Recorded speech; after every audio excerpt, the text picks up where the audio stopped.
우리 모두에게는 다 과거가 있습니다. 여러분 과거가 있으십니까? 제가 오늘 여러분 보고 과거가 있다고 하면 아마 예배 후에 어떤 분들은 제 얼굴을 쳐다보지 않을 분도 계실지 모르겠어요. 그러나 우리는 과거를 떠나서 살 수 없는 존재예요. 우리 인간은 시간과 공간의 제약을 받는 존재이기 때문에 그렇습니다. 얼핏 보면 우리는 그저 현재의 시간 속에서만 살아가는 것 같지만 실상은 우리의 삶을 가만히 들여다보면 다 과거와 미래에 연관되어져 있습니다. 그 어느 누구도 그곳에서 벗어날 수가 없습니다. 우리가 지난 일이라고 다 잊고 살 수 있다면 얼마나 좋겠습니까? 그러나 그것은 불가능합니다. 우리는 지금 여기에 살지만 때로 과거 때문에 불행하기도 하고 때로 과거 때문에 행복에 젖기도 합니다. 그래서 한 심리학자는 이러한 말을 하였습니다. 우리 모두의 마음에는 과거라는 우물이 존재한다. 좋은 일이든 불행한 일이든 내 인생을 통해 그곳에 흘러든 물은 결코 사라지지 않는다.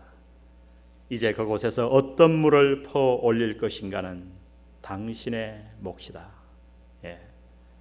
과거의 우물이 없어지지는 않아요. 다만 그 우물에서 우리가 어떤 물을 길어내느냐 하는 것은 우리의 책임이라고 하는 것입니다. 어릴 적 내가 받았던 사랑, 행복했던 시간들, 과거의 아름다운 추억들이 오늘 우리를 얼마나 행복하게 만듭니까? 좋은 일입니다. 그러나 때로 그러한 행복한 과거만 우리에게 떠오르는 게 아니에요. 과거에 당한 상처나 불행, 자신이 과거에 저지른 실수와 잘못 때문에 오늘을 괴로움 속에 보내는 사람들이 또한 얼마나 많습니까? 무엇을 퍼올리는가? 그것이 중요합니다. 당신은 현재 과거의 우물에서 어떤 물들을 깃고 계십니까? 한번 돌아보십시오. 오늘 저와 여러분 읽은 이 본문에도 과거, 현재, 미래가 등장합니다. 하나님은 오늘 본문 말씀을 통해 우리의 어두운 과거를 이야기하고 계세요. 그러나 그 목적은 우리에게 수치심을 유발하기 위함이 아니라 우리에게 부어진 하나님의 은혜를 묵상하게 하기 위함입니다. 오늘 저는 그래서 이 시제로 나누어서 본문에 있는 그대로 우리의 과거, 우리의 현재, 또 우리가 달려가야 할 미래가 무엇인지 우리의 전 인생을 한번 살펴보기를 원합니다. 먼저 우리의 과거가 어땠는가? 오늘 본문은 정확하게 우리의 어두운 과거를 세 가지로 이야기합니다. 우리 1장 21절 다 같이 한번 읽어보겠습니다. 시작. 전에 악한 행실로 멀리 떠나 마음으로 원수가 되었던 너희를. 이 한국말은 너희를이 마지막에 이렇게 와 있습니다만 사실 헬라어에 보면 이 너희를 하는 후마스 하는 것이 굉장히 강조되어 있어요. 처음에 나옵니다. 너희를. 너희는 어떤 너희인가? 세 가지로 얘기해요. 먼저 하나님을 멀리 떠나 있었다는 겁니다. 그것이 우리의 모습이었다는 거예요. 우리가 하나님의 곁을 잠시 떠난 것이 아니라 멀리 떠난 상태에서 지속적으로 머물러 있었다고 얘기합니다. 여러분, 이것이 성경이 우리에게 조명해 주시는 나와 여러분의 과거예요. 하나님을 멀리 떠나 있었어요. 잠깐 떠났다가 돌아온 게 아니라 계속해서 떠나 있었습니다. 여러분, 요사이는 그런 일이 별로 드물지만은 옛날 농촌에서 또 요사이도 간간히 일어나긴 합니다. 사춘기가 되면 아이들이 집을 나가요. 옛날 시골에서 얼마나 답답합니까? 그래서 집을 나갑니다. 그래도 부모는 별로 걱정하지 않아요. 왜? 며칠 있으면 돌아올 걸 다 아니까. 한 2, 3일, 3, 4일 있다가 외갓집에 갔다가 말 안 하고 친구 집에 갔다가 돌아옵니다. 아이들은 그래요. 근데 여러분, 아이들이 잠시 나갔다 돌아온 게 아니라 1년, 2년, 10년, 20년 계속해서 나가서 돌아오지 않는다고 하면 어쩌겠습니까? 부부간에 다투고 나서 며칠 집을 나가 있는 것은 이해가 돼요. 그러나 여러분, 한두 달이 아니고 계속해서 나가 산다면 어떻게 되겠습니까? 그것을 가족이라고 이야기할 수 있겠습니까? 부부라고 이야기할 수 있겠나요? 아닙니다. 오늘 우리가 그렇게 살았다는 거예요. 하나님과 잠시 떠나 있었던 삶이 아니라 계속해서 정말 하나님과 의와 되신 생명 되신 하나님을 멀리 떠나 하나님과는 상관없는 삶을 계속해서 무관하게 살아왔다고 성경은 우리의 과거를 이야기하십니다. 이것을 사도 바울은 에베소서에서 이렇게 표현해 주었어요. 2장 12절에 보니까 그때에 너희는 그리스도 밖에 있었고 이스라엘 나라 밖에 사람이라 약속의 언약들에 대하여 외인이요 세상에서 소망이 없고 누구도 없는 자이더니 하나님도 없는 자이더니. 우리는 하나님을 몰랐어요. 탕자처럼 하나님의 곁을 멀리 떠나갔던 자들이었다고 성경은 얘기합니다. 또한 우리의 과거는 어땠는가? 하나님을 멀리 떠났을 뿐만 아니라 하나님과 원수되었다고 말합니다. 사실 이 번역은 더구나라는 말이 들어가면 더 좋을 것 같아요. 너희가 하나님을 멀리 떠나 있었을 뿐만 아니라 더구나 하나님과 원수되어 있었다고 말합니다. 여러분, 우리가 이 땅을 살아가는 동안 어느 한 사람과만 원수 관계가 맺어져도 그 마음이 얼마나 불편하던가요? 여러분, 얼마나 부담이 될까요? 원수가 있어요. 원수가 부산 땅에 같이 살아요. 여러분, 얼마나 불안해요. 그 사람이 나를 어떻게 해칠지 모르잖아요. 근데 여러분, 사람이 아니라 하나님과 원수되었다고 생각해 보십시오. 여러분, 이것이 우리의 과거였다고요. 우리는 잘 모를지 몰라요. 하나님은 그렇게 진단하십니다. 너희가 나를 멀리 떠나가 살았을 뿐만 아니라 나와 원수가 된 자리에 머물러 있었다고 말씀하십니다. 여러분, 이것을 깨달으셔야 돼요. 여러분, 도대체 어떻게 하나님과 원수가 되었습니까? 골로새서 오늘 21절에 보니까 1장 21절에 보니까 이렇게 말씀합니다.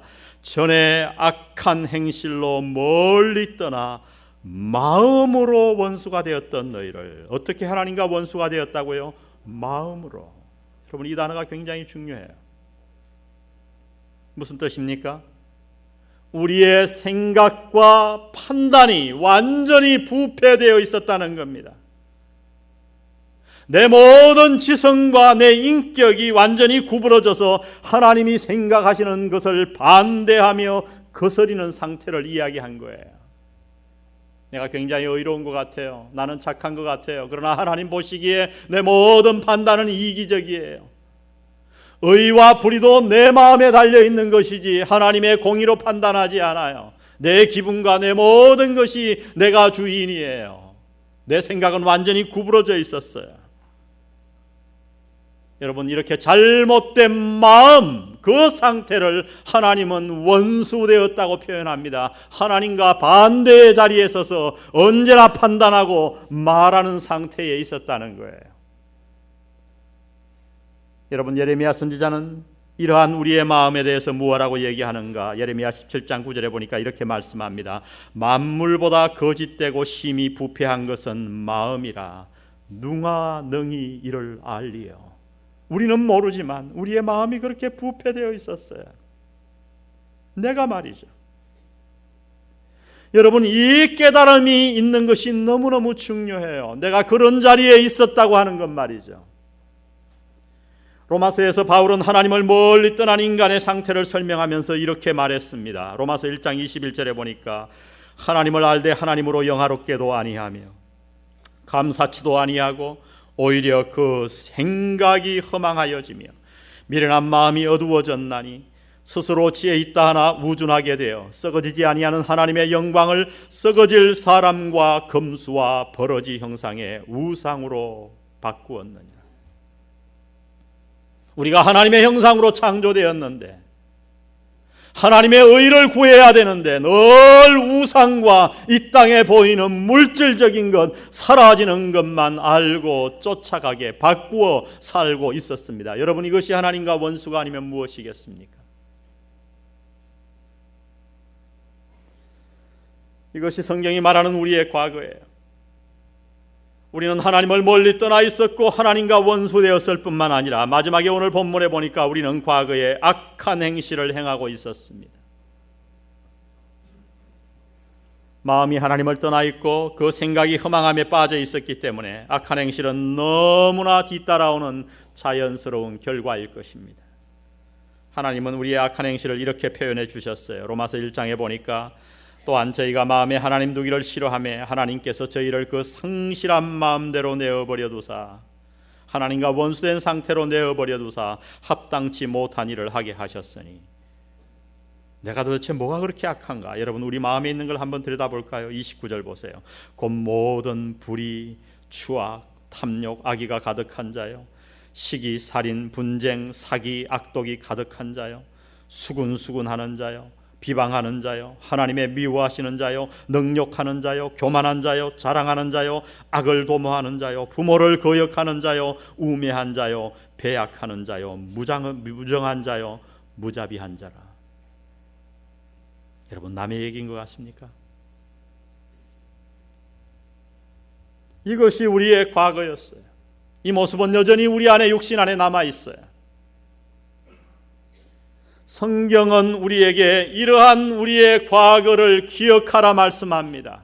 우리의 육신을 알라고 말씀합니다. 들여다보라고 말씀합니다. 보기 싫더라도 보라고 말씀하는 거예요. 우리가 너무나도 잘 아는 마르틴 루터는 이런 얘기를 남겼습니다.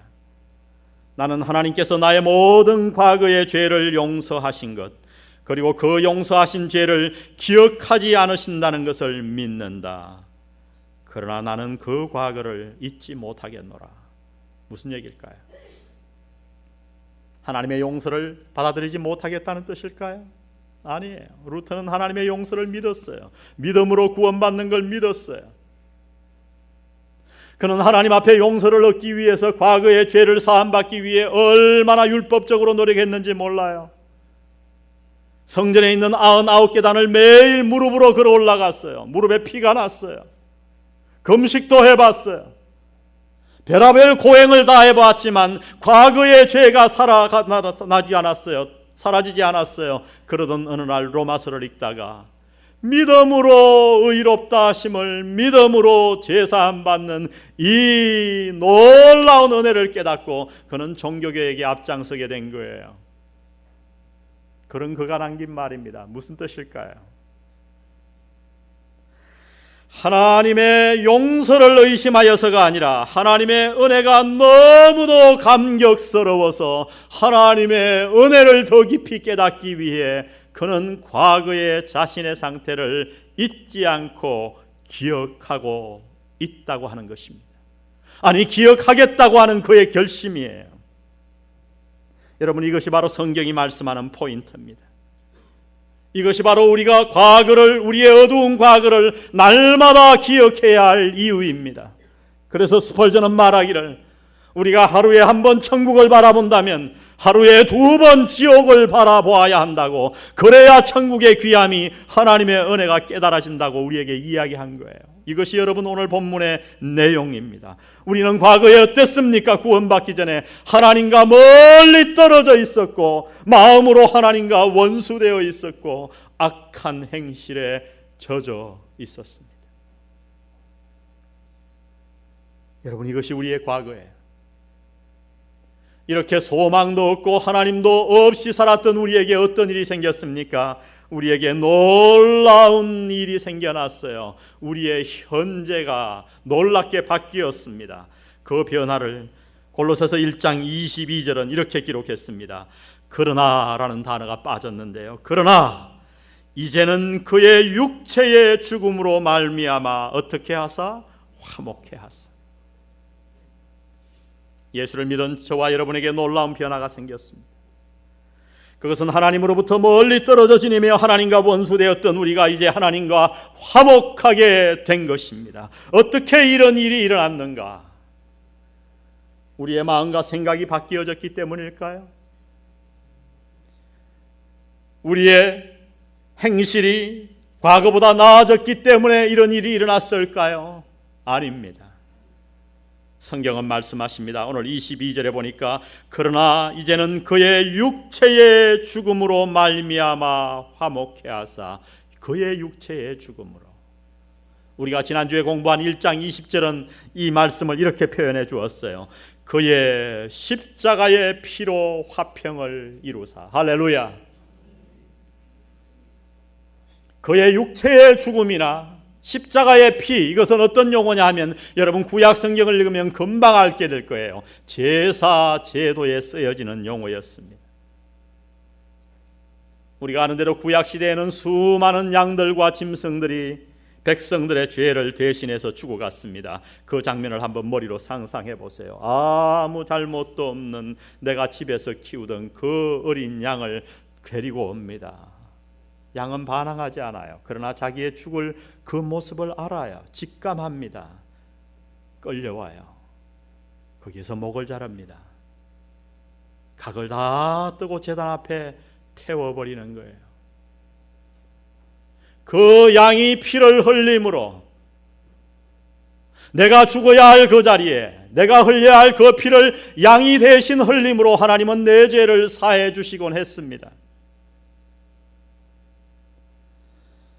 그러나 그 모든 짐승들의 피는 그림자에 불과했습니다.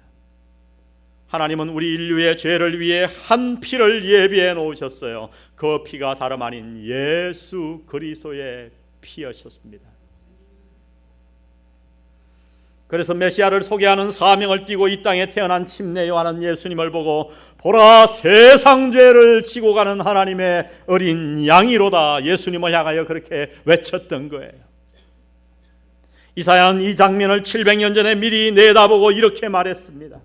앞으로 한 메시아가 오실 터인데 그가 십자가 위에서 고난을 당하실 것이라고, 그리고 그 고난의 의미를 미리 알고 이렇게 해석해 주었어요. 이사야 53장 5절, 그가 찔림은 우리의 허물을 인함이요 그가 상함은 우리의 죄악을 인함이라.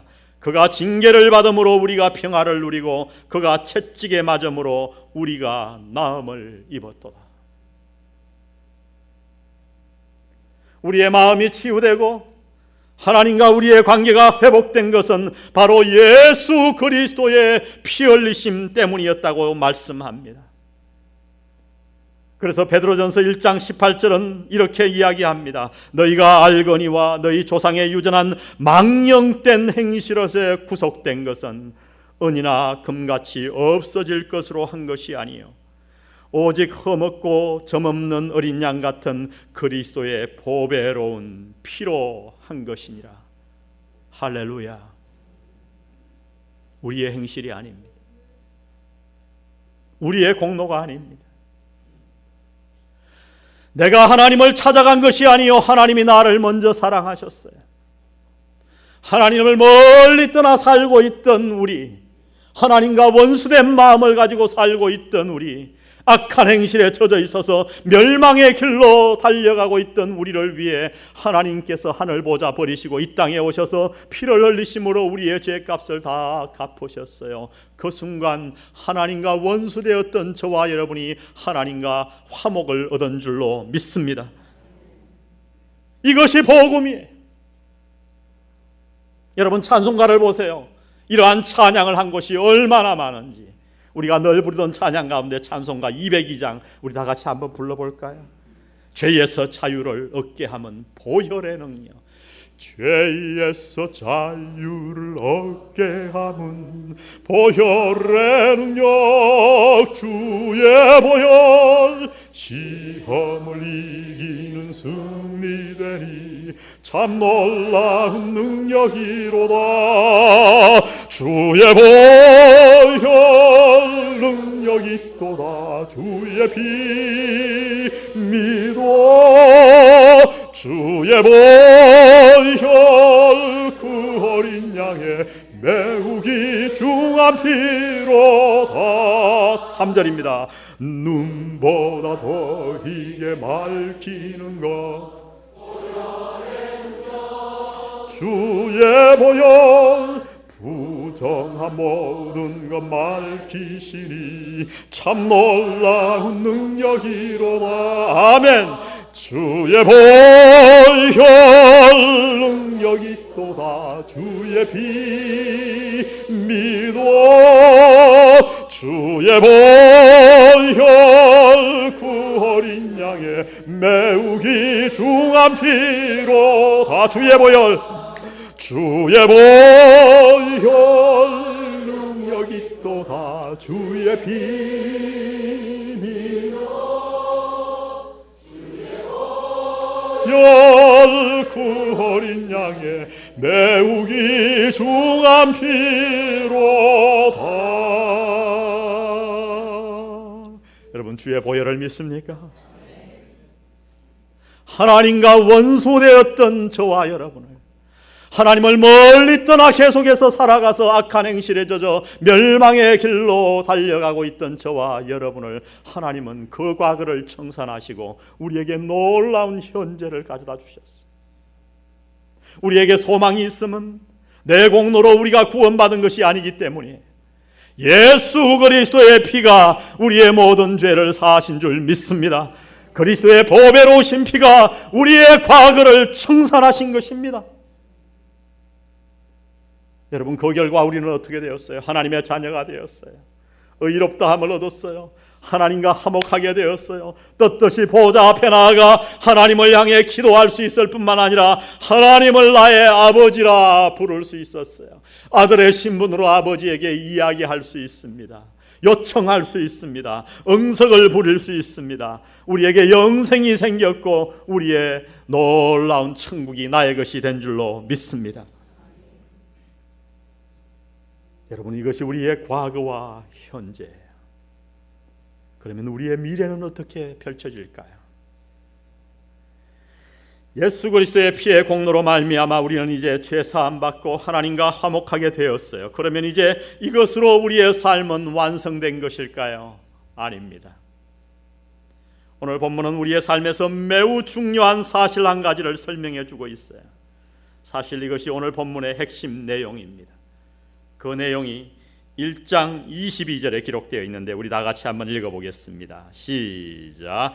이제는 그의 육체의 죽음으로 말미암아 화목해 하사 너희를 거룩하고 흠없고 책망할 것이 없는 자로 그 앞에 세우고자 하셨으니. 여러분, 이 미래가 중요해요. 이것이 우리가 달려가야 할 미래예요. 이것이 우리가 이루어야 할 미래의 모습이에요. 하나님은 이 미래를 위해 그 큰 희생을 우리를 위하여 치르신 거예요. 하나님은 그 엄청난 대가를 치르시며 왜 우리를 하나님과 화목해 만드셨는가? 우리를 그 앞에 세우시기 위해, 떳떳한 모습으로 하나님 앞에 서 있도록 하기 위해. 어떻게 하면 하나님 앞에 떳떳하게 서 있을 수 있나요? 거룩하고 흠없고 책망할 것이 없는 자가 되어야 합니다. 여러분, 이것이 우리의 미래요, 이것이 우리 구원의 목적입니다. 거룩하고 흠없고 책망할 것이 없는 모습은 죄를 떠난 삶의 모습이에요. 하나님을 닮아가는 삶의 모습을 의미합니다. 여러분, 이것이 바로 화목해 하심의 목적이에요. 예수님이 십자가에 피 흘려 돌아가신 목적이에요. 우리 죄를 사하시고 우리를 구원케 하신 목적이 무엇인가? 구원 얻어 천국에 그냥 보내는 것이 아니라 우리로 하여금 하나님을 닮아 하나님 앞에서 거룩하고 흠없고 책망할 것이 없는 자로 우리를 변화시키기 위함인 줄 믿습니다. 여러분, 이것이 바로 우리가 힘써 달려가야 할 미래의 모습입니다. 오늘 이 아침에 여러분 스스로에게 한번 질문해 보세요. 예수 믿고 난 이후, 하나님과 화목하게 된 이후에 얼마나 나는 변화되었습니까? 한번 그래프를 그려서 채점을 스스로 해보세요. 예수 믿기 전과 오늘 예수를 믿은 이후 수년 수십 년이 지난 후에 내 삶은 얼마나 달라졌는가? 당신은 하나님이 당신을 부르신 목적을 이루어가고 계시나요? 무엇이 당신의 목적인가요? 우리 주위에 수많은 성도들을 봅니다. 구원받았어요. 할렐루야. 그러나 그것은 액세서리예요. 목적은 여전히 이 땅의 돈입니다. 성공입니다. 장수입니다. 여러분, 그것이 우리의 목적이라면 여러분은 구원을 이루어가고 있는 자가 아니에요. 미래 없이 살아가는 자들이에요. 정말 여러분이 하나님이 보여주신 미래로 달려간다면 우리의 목적은 거룩하고 하나님 앞에서 흠없고 책망할 것이 없는 죄를 떠나는 것이, 거룩하게 되는 것이 우리의 삶의 목적이 되어야 할 줄로 믿습니다. 여러분, 오래된 전통교회 가보세요. 부산에 있는 교회들은 수십 년이 다 지난 오래된 교회들이에요. 100년이 넘은 교회들도 많아요. 처음에는 뜨겁게 신앙생활 했어요. 구원받았어요. 근데 그 다음엔 뭐예요? 목표가 없어요. 잠시 부흥이 할 때 반짝여 놓으면 그 다음에 또 축 처져 버려요. 왜? 목표가 없으니까. 목표가 잘못되어 있고 미래가 없는데 현재가 어떻게 뜨거워지겠어요? 기운도 없고 성령의 역사도 없고 삶의 향기도 잃어버린 자들이 얼마나 많은지 몰라요. 여러분, 그런 교인들이 모인 교회는 힘이 없습니다. 저는 영안교회에 목회하고 있는 것이 얼마나 행복한지 몰라요. 그 이유 가운데 하나는 우리 교회에 변화되고 있는 분들이 많다고 하는 거예요. 할렐루야. 삶이 변화되고 있어요. 가정생활이 달라지고 있어요. 예수 믿는 것은 한마디로 무엇인가? 예수 믿는 것은 다름 아니라 변화예요. 이것이 바로 예수님께서 그의 공생애를 시작하는 첫 이적으로 가나에 가서 물로 포도주를 만드신 이유입니다. 여러분, 이 세상에서 가장 큰 변화가 뭐라고 생각합니까? 물이 포도주가 되는 게 아니겠어요? 색깔도 없고 맛도 없는 물이 포도주가 되었어요.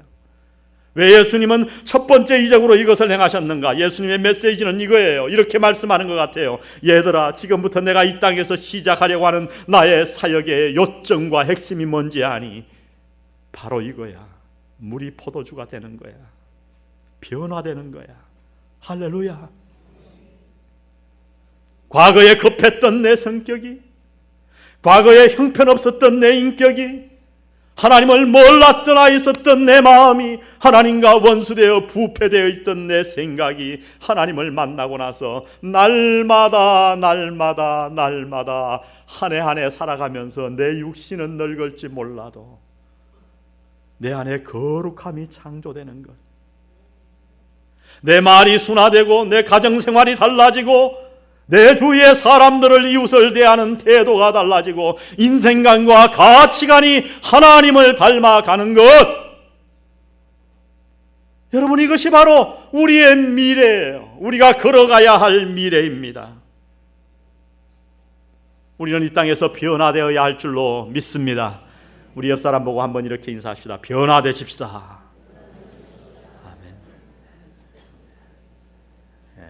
서로 부부간에 앉은 사람 신나갖고 변화되거라 이런 식으로 하시는데, 상대를 변화시키기 전에 내가 변화되어야 합니다. 그러면 여러분, 우리가 어떻게 변화될 수 있을까요? 오늘 골로새서 1장 23절에 보면 우리에게 두 가지 방법을 명백하게 말씀해 주십니다. 23절 다 같이 한번 읽어보겠습니다. 시작.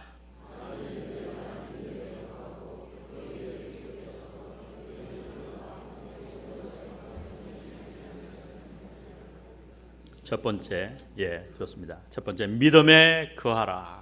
믿음에 거하라. 우리가 변화되는 방법 가운데 하나는 믿음에 거하는 겁니다. 성경은 우리에게 여러 가지 믿음을 이야기합니다. 그 가운데 아주 중요한 것은 구원받는 믿음을 얘기해요. Saving faith라 그러죠. 우리는 무엇으로 구원받습니까? 믿음으로 구원받습니다. 이 믿음은 무엇을 믿어야 하는가? 예수님이 그리스도라고 하는 사실을 믿어야 돼요. 옛날에 내가 예수님을 4대 성인의 한 분 정도로 알았는데 알고 보니 그게 아니에요. 예수님은 하나님이셨어요. 그분이 인간의 몸을 입고 이 땅에 오셨어요. 그리고 십자가에 돌아가셨어요. 왜 그런 일을 하셨는가? 내가 죄인인 걸 깨닫습니다. 그리고 깨닫는 것은 내가 달려야 할 그 자리에 예수님이 나를 대신해 돌아가신 그 사실을 믿는 그 순간, 마음으로 받아들이는 그 순간 나는 구원 얻을 줄 믿습니다. 근데 여러분, 구원받고 나면 우리가 무엇으로 살아야 돼요? 믿음으로 또 살아야 돼요. 그러니까 헷갈리는 거예요. 그 다음에 믿음은 뭐예요? 삶의 믿음이에요. 하나님을 의뢰하는 믿음이에요. 그 믿음은 여러 가지를 뜻할 수가 있어요. 히브리서 11장에 나타난 믿음의 사람들은 다 이 믿음을 가진 사람들이었습니다. 사실 구원받는 믿음과 삶의 믿음은 동전의 앞뒷면과 같은 것입니다. 정말 구원받은 자는 믿음의 삶을 살아가게 되어 있어요. 왜 믿음의 삶을 살아가지 못하는가? 구원받지 않았기 때문이라고 이야기할 수 있어요. 이것은 분리될 수가 없어요. 구원받고 나서 믿음으로 살지 않을 수가 없어요. 동전의 앞뒷면을 떼어놓을 수 없듯이 말이죠. 이것을 우리가 신학적으로 성도의 견인이라고 부릅니다. perseverance, 성도의 견인이라고 불러요.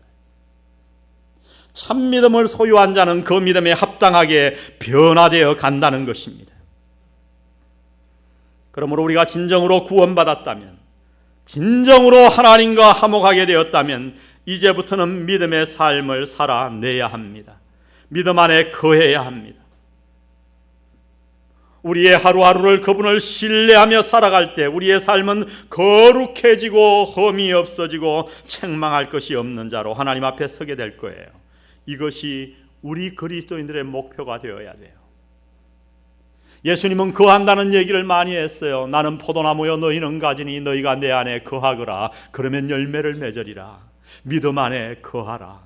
하나님 안에 거하라. 말씀 안에 거하라. 사랑 안에 거하라. 여러분, 이 거하라는 의미를 다 아시죠? 여러분, 거룩하게 살고 싶으신가요? 우리의 구원받은 그대로 미래를 향해 달려가고 싶으신가요? 그러면 믿음 안에 거하는 여러분 되시기를 주의 이름으로 축원드립니다. 두 번째는 어떻게 해야 되는가? 터 위에 굳게 서서 흔들리지 말아야 합니다. 여러분, 이것은 건축 용어예요. 기초에 대한 말씀입니다. 우리가 알다시피 믿음으로 살아간다는 것이, 거룩해진다는 것이 결코 쉬운 일이 아니에요. 믿음으로 살아가자 그래서 사라지면 얼마나 좋겠어요. 여러분, 그런 일은 일어나지 않아요. 어려워요. 그래서 일찍이 이 믿음으로 살아간다는 삶이 대단히 어려움을 깨닫고 우리가 그것을 어떻게 믿음으로 살아낼까 하는 것을 고민하다가 존 번연은 감옥에서 그 유명한 걸작 철로 역정을 지었습니다. 우리 영한 그리스도인의 필독서 가운데 하나가 철로 역정이에요. 찰스 윈들 목사님은 철로 역정을 1년에 한 번씩 읽는다고 합니다. 여러 가지 번역판이 있지만 손봉호 교수가 추천한 번역판이 있어요. 갈색으로 된 그 번역판으로 여러분 읽으시고 아이들에게 읽혀보십시오. 번역이 너무 잘 되었어요.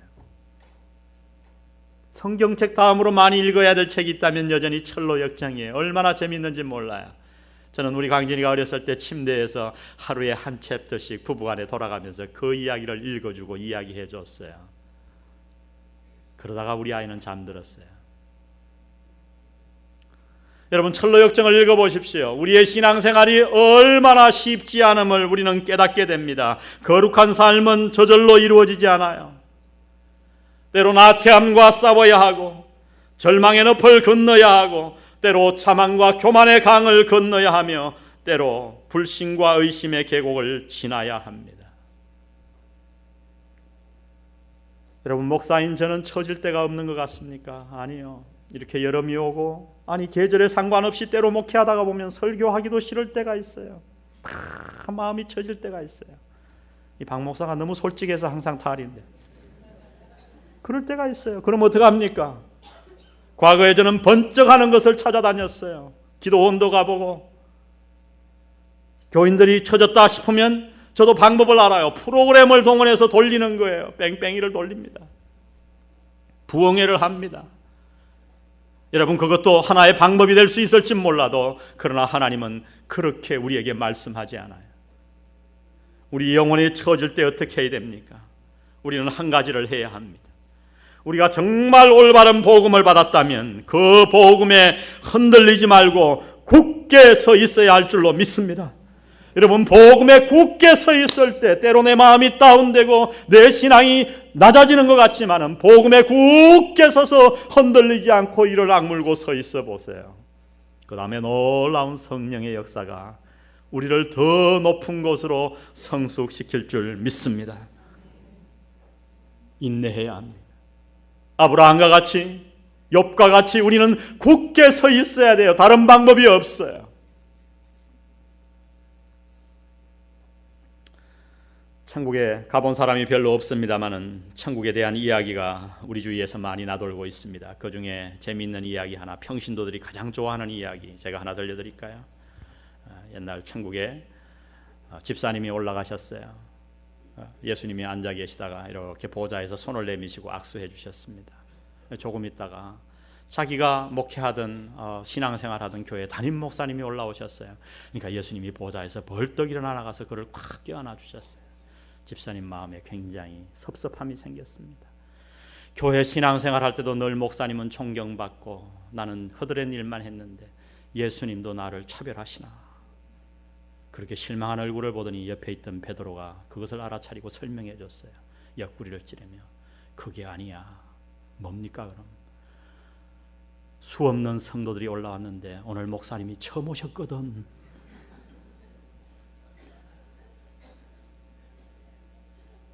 목사들이 천국에 올라오지 못했다 이런 얘기를 하는 거예요. 무슨 얘기로 이런 얘기들이 떠돌았을까요? 목회자가 만든 이야기죠. 왜요? 천국에서는 직분이 중요하지 않아요. 목사냐 평신도냐 그것이 중요한 게 아니에요. 천국에서 무엇이 중요할까요? 저금 통장이 중요할까요? 예수님, 제가 이 땅에서 100억을 모았습니다. 통장을 보십시오. 예수님이 뭐라고 그러겠습니까? 지위를 자랑할까요? 아니요. 천국에서 오직 빛나는 것은 하나뿐입니다. 예수님 닮은 내 영혼, 예수님 닮은 내 인격인 줄 믿습니다. 변화되는 거예요. 왜? 하나님이 그것을 목표로 우리를 구원하셨으니까. 이 여름 모두가 처지기 쉬운 무더운 여름이지만 우리 힘을 내서 오늘 이 미래를 향해 달려가는 저와 여러분 되시기를 주의 이름으로 축원드립니다. 우리 모두 하나님 앞에서 놀랍게 빛나는 해와 같이 하나님이 거룩한 것 같이 우리 모두가 거룩을 향해 달려가는 여러분 되시기를 주의 이름으로 다시 한번 축원드립니다.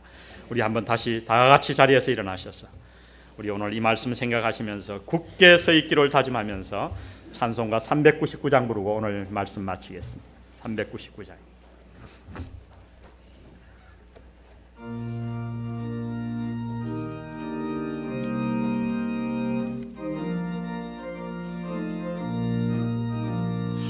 주의 약속하신 말씀 위에서 영원토록 주를 찬송하리라. 주님 높여 주께 영광 돌리며 이 약속 믿고 굳게 서리라. 굳게 서리 영원하신 말씀 위에 굳게 서리 굳게 서리 그 말씀 위에 굳게 서리라. 주의 약속하신 말씀 위에서 세상 염려 내게 헌습하여 말씀으로 힘써 싸워 이기며 이 약속 믿고 굳게 서리라. 굳게 서리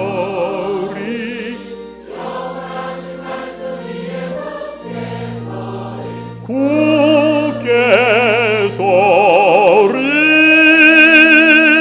그 말씀 위에 굳게 서리라. 주의 약속하신 말씀 위에서 영원하신 주의 사랑 힘입고 성령으로 힘써 싸워 이기며 약속 믿고 굳게 서리라. 아멘.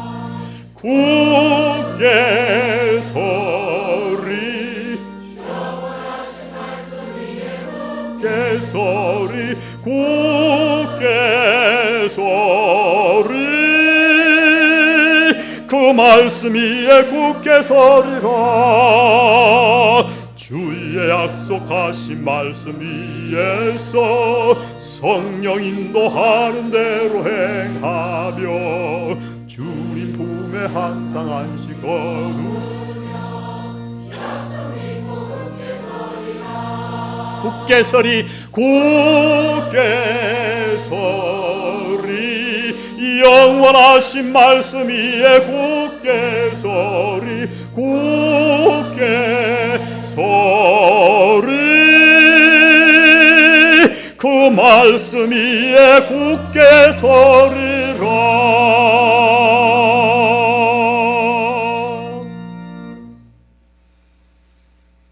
성부 성자 성령의 은혜가